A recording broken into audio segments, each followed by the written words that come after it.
Chong, sa bashers naman, pumatol ka minsan, di ba? Sa? Yung mukhang tae. Yun. Wala. Ano lang yun. Parang gusto ko lang tawanan. Pero minsan, I think parang you just have to let them taste their own medicine.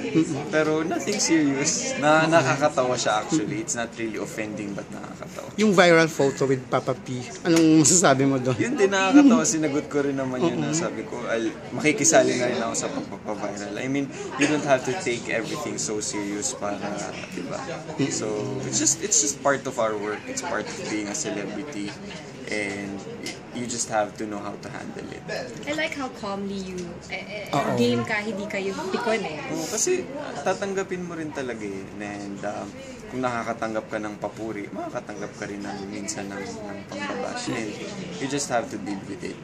Okay. Thank you. Okay na ako. Thank you.